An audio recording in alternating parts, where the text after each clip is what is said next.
In muid inis tá muid chun túsa chuir leis agus tá áthas Sadhbh Rosenstock gur ina natíh. Is muúntúar Bunscileanna ísáid a Glasgow taobh na cuile in Lochlia agus tá breis is 10 bliain de haí í múna in Gaeilge agus breis is 5 bliain de haí í múna piano. Tá dlúdmhís go uair nua de leanaí eisithe ísáid le Gaeilge d'artad ó picnic teddy. Agus tá fé cethir amhráin agus Rannta nuachomthe an clúdaithe. Tá sé lán le spraoi, tá sé díortha fáistí idir nád go líon na fís. Agus léin le Rannta agus na amhráin le himachtaí is éileann fáiste nós Siollaí bhéal, cos trá, cuairtear an zoo agus láid picnic teddy agan tidal den album. Agus tá picnic teddy furfa de líonraí agus de rangan a líon agus de Gaeilge. Si sai féin a chum séir agus í tarrant a taí mar rúteir agus mar bhthir bhfuilbert iní netí. Jenny mé tiile ólas mother le picnic teddy a roiint sa chat fast Canadh agus chuir mé na miscarrá agus freisin sa riomh fust iní na himachta le go mé fáil agad na hachfaníir. Ach ní gá le tiile wense chur mé ráis chuig Sadhbh sib agus is féidir le tú sa chuir leis an spraoi. Gur míle agah Claire agus Katie agus gur míle agah asfelum tornóna cédaíonn tá agam go thuirse ar gachéine ach beidir go rainna méid just cúpla Smaointe libh tám cínte go bhfuil gachud arsúla go hanahéin ach beidir go bhfuil smaoineh nua na go an seo agus má aon ceist is féidir linn a phlé agus súla gom nach féidir libh má iníon óg a chluisteo sí fóscíir do le lí an féitin é sin a roiint Claire an Scileanna an share screen. Deir sé bhfuil sé disabled an sin. Which can I push finish? Gur míle. So tá PowerPoint gear galorgam an seo galam díobh. Bunathe ar an tedal Sealbhú Teanga sanínra. So cosó mé an slideshow. Agus a ríis Laura mé faoi amhráin atá arolalas go Beiidir, amhráin ón Luas go picnic teddy, amhráin ó Curmagás taig mar Gunnagáin agus íana móra mar cosú lei sin a choríis ceann aon amhráin atá a gcuibh chana hain. So rach mé tríd Beiidir roiint Rannta agus amhráin gur féidir libh a úsáid leis an Gaeilge a chur chun cín san éanra. Laura mé písbeag faoi Éisteacht agus freagairt de phíosa ceol a ríis rudí ansiimplí os rud é go na páistí cobeag tá inon hain freastal ar níonra imléine agus tá agam gomén annachchuid amhránaíocht ar Siollaí agus Rannta agus tá annachchuid foghlaim eici agus is roiint amhráin agus Rannta daile mise san éanra tá aon drastal mise ar Scileanna agus is cuiinm fós gohfuil na amhráin agus Rannta céine roiint cúnúsáid rud atá go hálinn. So brín na sean amhráin agus Rannta dúra chumach chéine agus leir mé písbeag faoi Drámaíocht nó spraoi le puipéad tríd an ceol Canadh ngrúpaí nó uimhearthachta chunas gur féidir na Túsfhuaimeanna a bhuana tríd an ceol agus roiint Siollaí gaoithe. So chunas gur féidir Gaeilge a eolam le ceol well ar dús Sealbhú Teanga sin an fághuiimiid an seo agus credan muid ar fád a Gaeilge agus tá neart leabhar tá neart rud báisna eile úsáidtear gach bliain nach credim si go láidir gan áibrín an ceol le athrá agus le frásaí agus Forbairt teanga a chur chun cín. Chomála sin Bunscileanna uimhearthachta ó bhéal Forbairt mar hampla héine dó trí nó Canadh sin uair eile faoi cho rudí cho siimplí sin tá héine dó trí ag mar inín atá dó agus is ó amhráin a dalam sé rud anna bhanúsach ach má a héine dó tríaí má hím gur beag é sin dom hain Scileanna litearthachta Forbairt cumá ceann si na Rannta agus na amhráin cínte le léafacht tá inín tá san éonradíocht trééis Siollaí agus an cínte gur si trééis anna chuidir breanamh an bhí se caite ar ihe hena agus tá neart eici foghlaim díreach ón Rannta agus tá sagna gur thug si roiint stickers agus leir an dasháide ó Gaeilge agus le chaigh sé sin isteach agus chun sean sultas agus bhí ceanollar ag iní eile chomá bhí si fótóga leis Scileanna so síalta chomá cluisim páistí sa chlós ag úsáid teanga ho síalta a dám siad ón Rannta agus na amhráin agus chomá leis sin Scileanna physiciúla was an ghfuil an chuid béime is ar 10 go 10 nó go noodle agus rudí mar sin, so einsáis ceatíocht nó daosa gur féidir an bunahéir na amhráin cairn sé leis na Scileanna physiciúla agus na Scileanna mothúchánacha arbeirt chumá leir méid faoi sin arís ar ball. So tá coppla rud an seo rounnig mé coppla amhráin Beiidir tá arrála scuibh Beiidir tá nuadíh is prálam san an talbam blian an amhráin a taig mo chunagáin neadidir a úsáid si hána ach just rounnig mé amhráin a bháin ón album Gurm os ruir é gra mé ar an trála a páistí ar an tairí agus gohfuil a lán páistí éis bheith ar an trá Beiidir gohfuil si go má rud é an raú atá genteach na páistí atá spéisiúil dóibh, so fecinn si variation seo na lyricí agus so could just click gur féidir an champagne if sa rang ná mún an tairán a rinne seachtainna Beiidir go dógi sé trí nó ceirceachtain arthú é a elamach tá mé sé caintear ar churfá a bhúna ní an rud ar fád ag an ní sin agus détáid a chur i gghearcail na páistí nó foiimála a rudí ón amhráin ann le foiid túála, slúsid, bucéad, slugán agus Beiidir gohfuil nuirí seo ag na páistí Scileanna détá takes nó riomhfostíol ag na tiismóirí má tain acu Scileanna nó as an ghfuil pertán breigach a gcuine an seo teddy beag chumála iad agus immer cléthe cim bhuiliscat chattá sa bhála agus tógach chud amach an is chattá ar lór agus tanna focail ar fád acu ón amhráin hanahéin ach nuair ecann siad an rud physiciúil an túála physiciúil an slúisid tá slúisid Jackar marachil má ecann siad é i spád le rála a spád é seo freisin Beiidir go dtí siad níos fearra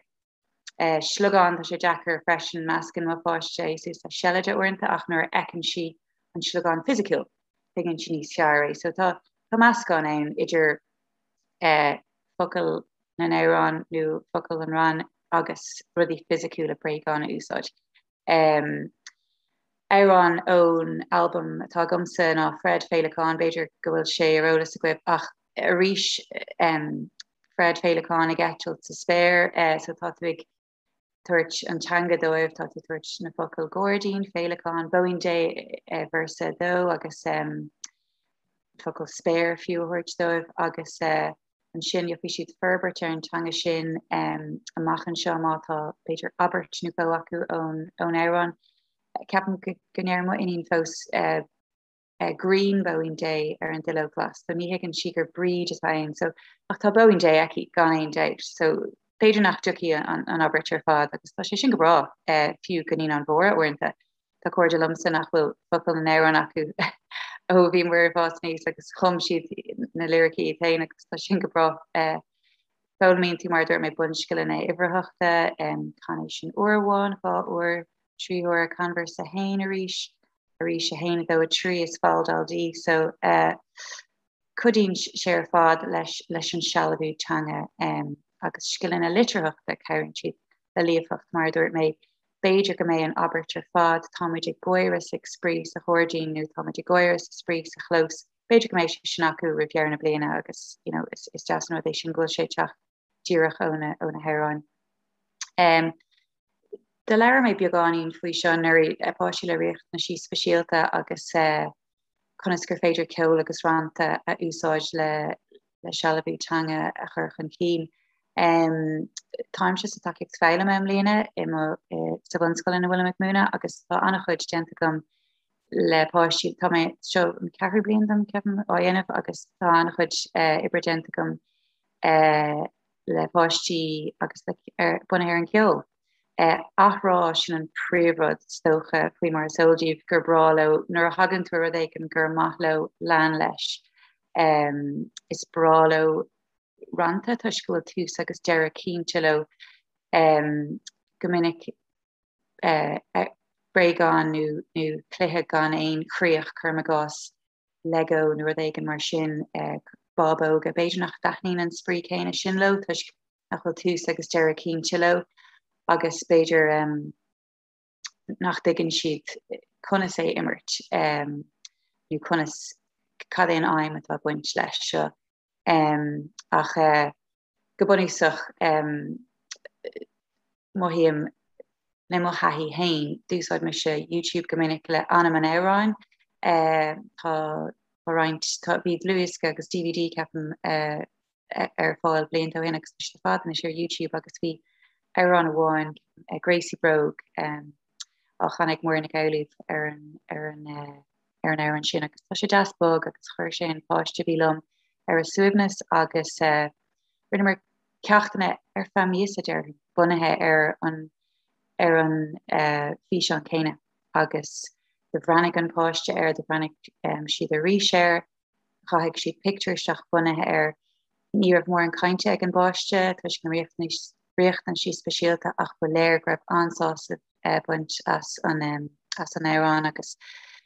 fecinn si sin non-verbal communication a bhíon an gomininic cumarsáid nabhríortha agus bíon an ceolain le cuidú beidir iad chur suaimhneas beidir go méid frustrachas ar his rang agus tógtarach an rangíad agus tá Smaointe rud deasúibh nach dóibh agus bíonn siad ar compóir de rís agus ráid mé sin leis an tiismór freisin agus fuair mé a seo leis an tiismór cad go má leis an páiste seo hahan xylophone go mór le so bhuain mé Gracie Brogue ar an xylophone so féidir leat na mílte ceachtain dhéanamh le amhráin amháin nábí bortha faoi nó rán amháin nábí bortha faoi ránú an amhráin céine an taobhrán céine úsáid ar fe tríd is cuma más chaíonn se le sin iontach agus beidir just mún rud amháin ag an am beidir dasa nó canna nó gachi nó uirlis péród a chaíonn lo agus tétá beidir busca céadfach nó balla céadfach na sensory walls and sensory boxes le Canadh le si deasbog a chorain mar dúirt méid tá xylophone deasbog agam sa rang agus taithníonn sé sin leis an báiste ach a rís ní hanamh se le gachéin so tá sagam gomíonn sé deachar orintanta ach a rís tá sé seo buinteach le páisinaí le réocht na si chumá agus aine sa rang so má haineann tú aon fís le ceol gan lyricí is bralam a páistí an ceann tuisciúil ballet gceist The Sleeping Beauty le Tchaikovsky so just tá sé éasca teacht ar YouTube me gurí rudí tá éasca leir si rudí tá siimplí anocht agus gan obrachar détá na termí tapi, má, granar, ciún, détá na focail seo a bhuana an páistí agus tú á gceistú an gceap tú go an ceol seo tapi agus meaning to tapi le gachi and sé tapi nu mil sé má cosú le Siollaí well isca mil sé granar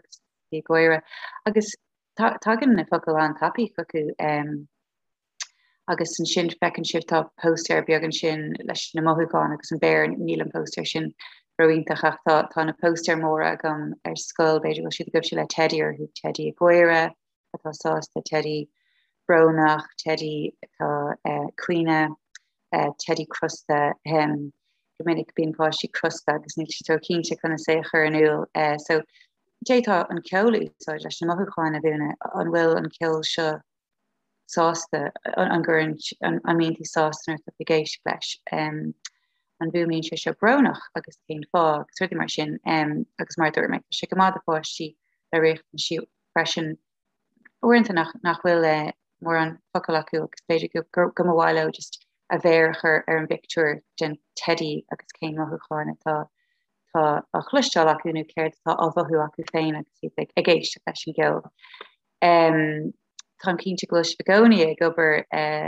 i ggheorcail leis na páistí beag ag si le chéile agus seo amhráin níl sagam bhfuil an talbam de éon chála sú furlong a gcuibh ach seo amhráin anna bha a haín gomórlam ceanní mar an dlús go seo de or scoil agus ceapan go sé le tá sé ar an marga le blianta is seach tá cean seo anhá beidir cosú le láh eile héine dó cos eile héine dó ach cean beidir nua aimimseirthe agus tá fuaimríonn takeanú backing track anna bhathe leis so socha muan a rís tíirech an Cabrónarm an curfa nu moon pay píosa in aran gomawalib agus fiú úsáid an cean lá bheile is cuma ach cur gur goléad agus féidir leis na páistí channa mar grúpéir dús bhui mar dhéanann sift an cínte agus an sin is féidir leis an múnteir mar chuid den aran seo mé féin is an den aran ó de aon chu tá versa ann agus deir chuna múnteir an ceist ceoil de cheann agus freagaí na páistí fád ceann ceoil de chluas agus chuann siad an lábhar an áit ceart agus is féidir dul timpeall an sin go héanrach nuair atá níos na muíine ag na páistí beidir go níos na muíine acu inis tuis gohfuil tá siad tá reinintá seachní denta acu agus tá siad dahí beidir an ggóir san éanaar agus gohéir na páistí beidir goil an dara bliana dhéanamh acu san éanaar ach tá cean sin andeas den na bhuiilcurp a bhuana agus just tá chud sprí a buint leis tá píosa tá ceol agamann seo ar an PowerPoint so seola mé chuvé Claire agus so seo céin ón album hain a ríis just is cuma céin ran úsáidin sibh tasí me bh practicúil enough agus gan ceiste curb na míltear a dí nua a elam agus a cheannach réonar dach seo cean faoin sneachta agus seo giota beag ón ran agus a ríis féidir go bhhaile na páiste gur si gghearcail sa rang níos clós agus aber ran atá múnte chana so mar han fan cean seo a ríis ní bheith gachpí arolalas acu agus sin go bra ach peag frás anú focail hasin wete a bhúna so mar hananta bhrálam sa lábhíní scarf agus chatta a bhúna do mófáistí tuis go méid si dúthú go minic sa híomhre so Oi mála le chatta scarf agus lábhíní nú curceistir hu iad a thuirteach sa chlósló nu iad a bhreithló go dtí an ceorcail sa rang agus chur an páisteáin ag an am lábhíní scarf agus chatta arthú. Tá sé anna bhan úsach ach tuigi siad loibhreach cad is lábhíní aon cad is scarf cad is chatta bhfuil is go féidir go bhile chalú sneachta a bhúna agus is féidir le bhí sinna i dhearmach nó féintal ar féigen I ri rang alína. So brín an circlach mar bhín siad bhín focus an agus dispálo le breanúir a ríis mar bhí mé caiintear an sin beidir féile alína úsáid leis an teanga a chur chun cín an tair an paint is scuúb is pápar a ríis cínte dala me sé sin agus mis san éanra ón albumálinn arán de fáistí a ríis ein arán atá a goibh se bunathe ar alín just the ris sé sin le mar tá sé cho practicúil agus fálamín na páistí an focail paint, fálamín siad an focail scuúb agus fálamín siad an focail pápar. Beidir nach thigann siad cad a scuúbain, paint agus pápar si éis golóir ach mátá na rudí sin agah agus sibh chana se fear mar chuidir sé mar dúirmén sin leis an léomhacht an sin. Drámaíocht de leir méid faoi seo písabug chana chuma is féidir úsáidm si puipéad go minic nuair atáim le páistí ríis le riocht na sí nó nuair atá grúpa gom nachhfuil mór an teanga acu go fáil agus is féidir seo puipéad a dhéanamh le lug agus gog atá aganine ó séad an sí nó is féidir teddy a chur chana ligart gur man bhfuil puipéad a go ligart go teddy chana inionad a múntóir bhfuil isca an teddy os cuadaig agus is féidir leis na páistí an sin páistí beidir atá cúthal golóir is féidir le ran nó arán a dhéanamh os cuaran range le teddy na láb mar nó le puipéad mátá páistí cúthal sa rang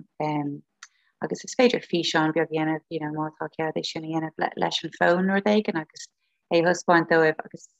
feici sibh an sin an dul chun cíine a genta acu beidir ó hústeir na bliana bhín se an spéisiúil méidir acu fiúis gumpáid le tús na bliana buna mé cabh anna chuid acu bhín seo mé beag nach chéin so na túsúmna tá sagam nach bunscoil sibh agus nach páistí atá cuaig sé seachtas tá sé éis go golóir domsa tuis go mé I munscoil éis go domsa rá mún an buam cu ach go minic bíon páistí ré agus tuigeann tú hain mátá páistí sa rang atá ré leis na túsúmna a elam agus páistí tá beidir tar éis gáh bliana na snéanra fiú dro dear na bliana is cínte go si sús anna chud Tá poster beag an sin ar yes a rís an cinnte go poster I bhd níos fear goibh se ach chuma gás mátá anú an cu nu an litir C ar intna go. Is bra le gachá se ceapan tá dédí agsúil fé mí adio agus is féidir sin úsáid le gachad I móthirmse agus is féidir le teddy physicúla úsáid nó poster úsáid ag brathir céim áisina tá go a ríisi hasan am oberchar ar bheit churbeach mátá teddy sa rang nó a ríis puipéad tá ag múna an túsfhuaim cut iniu tá cácha ag teddy agus leanaráid tá cuairta ag teddy ag tá cuinín ag teddy is riile agus a ríis is féidir an tair an céine úsáid na fumna lug a ríis mátá na picú agat nu mátá na rudí physicúla agat féidir go bhfuil caréad agus cácha agat sa chiistin bréigech agus féidir go bhfuil cuairta agat gur féidir le Smaointe dóibh mar is ódí is sprála leanúnachas is sprála athrá agus tá taithna a buint leis an bhólam chuma agus is féidir le fiú a teddy féin a bhuiirteach Delanna ag searchos. Leir méid fao seo písabug tá agam an nuirí ach gachi agus amhráin nó gachi agus Rannta a ríis codíonn siad go mórmhór le óid na báistí dhíriú bíonn siad ag breanúir mátá rud éigean arsúla go le a lábha. Fiú mana bhfuil siad ag chana leat nó ag rá an rán leat is cinnte go rud éigean á ólam acu. Beidir nach dtuigeann siad cad is féileáin ann ach má tá sigus a go lábha cosúla scíhan begus acu rud éigean a gCeol ceir agus beidir go bheice siad an sin picúir de éileáin agus tití an pingin sarabhad. Cairn siad go mór na gachi le cuimhna an fáiste agus leis na foghlaim mar dúirt méid a hiiscint níos fear. Codíonn siad go mór le Scileanna mionlúla agus óúla na fine and gross motor skills ag brathir céim sáiste gachi atá dhéanamh agat mar hapla Siollaí nó Boeing Scileanna mionlúla agus beidir na Scileanna óúla mátá féileáin na gCeol mar hapla. Freisin cairn siad le teoiricha leanúint san cinnte bhfuil sibh de hir á seacaí Scileanna agus tá sibh áthróú agus is cinnte an aibríonn sin cairn sé leis an ggóir lá agus súil agus Éisteacht agus tíú ar an ceol nu ar an rán. Agus is cinnte go gairann sé leis an spríogs an chana féidir go méid páisteháinnig léimthart agus sníl ceapan tú nach go rudidir be a ólam acu ach is cinnte ghfuil rud éigean a dul seach gan éon deit agus mátá na gachi acu tá neart fólama acu fiú mana mín si go chana go fóil agus rain páisi ní málo a bhéile oscailt go fóil i páisteháinnig go maní an beag agus las mé nach chuh mór na dul seach agus bhí gafar aici thug sé beidir sé bhíor hí éisteoirí agus bhí gach seoraí bhí gach gaite bhís go gcuir rud éigean á eile aici agus just bhíor me bheith fáinach. Ócádí speisialta tá cinnte an úsáidin tehrán agus Rannta go minic leis na hócádí speisialta cheúra mar ampla na Rannta ar fád a elam má fáiste I hena go siad go hálinn agus mar dúir mé piúca ceanna farrós agat ní gá dul cuairtú tá na mílte ann agus mar hapla an rán den nolig atá gomsa si be ganin casta beidir den néanra ach má heasting weit díireach gomach siad a géisteach leis agus iad an man aléana ar rud éigean piúc frása a bháin agus mátá sé sin acu mar hapla nolig chuna ní nolig chunadíh ní nolig chunadíh go léir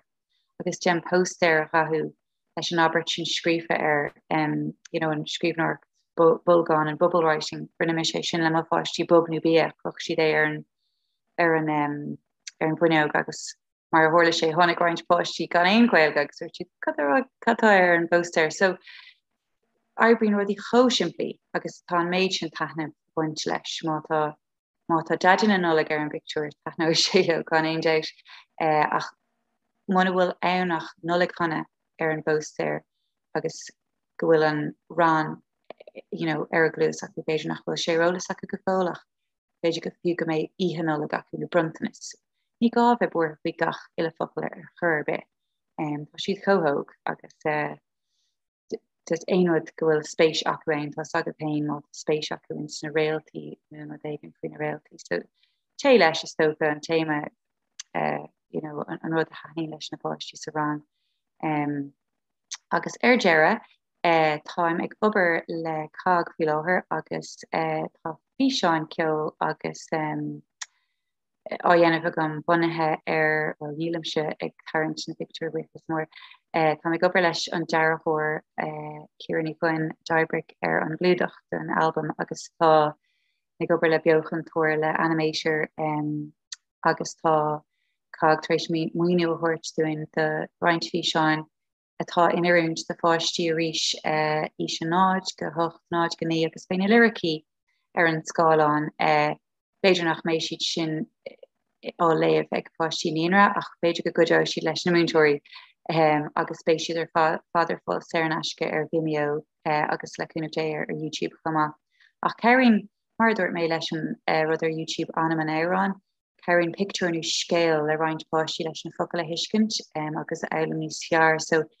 tá cúpla screenshot ag ghlacha go an sin fecinn sibh na tedaithe an sin ó clúdaithe an album agus béis siad sin ón érán Fred Féileán tá ceappa agus a ríis beidir go méid go níos fear ag na páistí an sin tuigh am níos cad stoin dé agus bé bhar hain a dó trí ar an scáilán so tá siad sin á cheola goin an bhí chuin agus bé bhrálam dá reinach siad iad le héine mar credim leis an díon glasáil nach raibh mór an daoine ar an ólas faoin na hÉireán tá sin nach raibh mar an mór an imachtaí arachtáil ach mé chobuíocht de cag agus de Ciara agus Rob a gobar le mar seo is ach an clusarc tá ann audiovisual rud a dúsáid mé go mion minic ar na zooms le linn an díon glasáile agus rud a ceapan a gcónaí nach chun dóhan ann ascailge tá Gaeilge gus gcónaí ag chur leis an stóir sin agus fairpléidíh tugann sé an túfás ama tá sagam so táim ag snú go mór le ní sin a roiintlib agus más féidir le bhíd sin a roiint le héine gur spéis le tuismóirí múntóirí aine agus féidir go méid siad níos fear in an gel baby bum agus cocomelon. Higur brála méid mé sásta go mé rud éigen ascailge ag má fáistí. Ar aonos gur míle maith goibh agus féidir gohfuil ceist ag duine nó beirt agus tábrónarm do mar gur leir méid an nummer cin sin gur míle agus léir. Níor leabhar tú ar chur the number sáid. Bhfuil éon ceist ag de sáid. Bhí sé thosimid agus léir an liste ar YouTube chomata sé cho húsáideach an teachta bheith goidir an 16 ruda. Níor viscom greibh sin an sin ach just dom héin agus cailín beag trí bliana gom chuma agus mí a chóir agus cap eile sé cho húsáideach sin na Rannta sin bheith siúil sa chúlar an tamar fád agus mádan sé gafud soccer dumsa so go páirtan leis rud únta ar fádatá. Fair play. Well bei stóir nu agam go luúidir mar tá sagan go an tuismóirí breid agus na múntóirí breid a bheith éiste leis na hÉireán céine. Ní an éair nó ará a rísrí se Tá nás gadam leis an áit bhfuil picnic teddy ar fáil ar Spotify agus gur féidir leis sáinte a leanint an sin agus leis sáid má chuint tú stuff nua leis go méid fógra ann in a lehan sin. Okay, yeah. Tá nás leis an gardan a rinne sáid in Hannah tu sin agan ar YouTube agus chumod an count seo lection list sin go lua agus tá bailúcháin árán eile ar an list sin. Agus tá lehanach a roiin mé lib sin an lehanach nua ar si idirlín agus bheith fáilte ar leróid tafa de geola thugan má tá árán ar lena haní libse sa bhíonra. Is féidir éon go hána éisce ar an bhin póca. Ní ágan ag phíosa ná aonra badá leis is leir an Túsfhuaimeanna agus bé muid an an é a roiintan sin mar achsan de na líonraí eile. Bé ceartlanna eile á reachtáil agin bé ceanháin eile á reachtáil le céisi idir seo agus an mulach agus tuigim go bhfuil si ag obair ar chlár lehan an sin don aithníon. So chunig í súlamach ar na nuach litrecha agus ar siadhí mar denfir tilla ólas a roiint mar le siú, a bhéiche is sa mé na dátaí agus na caiinteoirí defnithe. Tá áhas ar mar chlustal gur hahan an leránní a hana leis na páistí. Bhí sé thar bór. Propisiúnta há sé go mór le. agus na gramán comá. Oh, yeah, ach go hire. Account an nullig an nuri ach they in Líana, so they cope in an fáiste á heola nach feith na níon ri ar fad. I train an a don nullig hí whalebeag na cíine go hauna is éigen gohir se bhí a den am í go hain ach bé dopan am agus leis na ha an ar fada ach lachta agus na Rannta rih nullig agus tá a gcóí a chur leis an lewerlin nua atá agin ar an siad comá. Agus a rís an oscailte madidir le moltaí de aonrad sa bhreis gur féidir an a roinnt leis limontóirí eile sa lewerlin sin is féidir é a scagad de réir téime de réir levéil léiríonn sé cabatá ar fáil bhar an clúdaithe so Jenny mé inis sin ar fáil de chur a raig thugad an is go méid fáil agad archa a rís. Will éon cheiste bhí a madidir leis an méid a bhí le ráig saibh an méid ceandag in na Scileanna a roinnt le seola mé chuútain is sé léir. Sinínta fééis si sin an lucht for go háirithe a aon ná airí lo a nacht agus tuigean muid seach. Oh yeah, se an dechar, with her had been in the pastry olga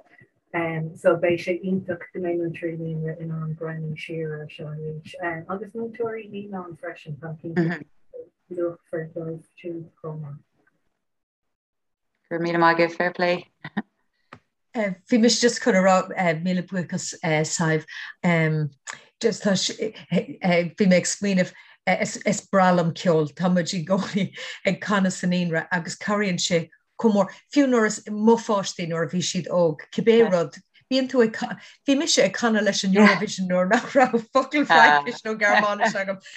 agus ceapan go bhfuil oringe bheith sais amadeach bheith sásta bheith amadeach os cóna páistí and yeah the gasúir the curb omlána úsáid ó bun go bar an aig cótáhachta and nor tamuig se of sheer na postí agus nor tamuig muit fecinn siad ar aigena ag an tam sin and but mar dúirt tú nor cé nachhfuil na focail acu nor tatuig Jennifer Nagachi picking siad and then chun siad na rudí le chéile so anyway gur mí mágat gur mí mágat Foghlaim slán mar sin gur mí mágat as spelling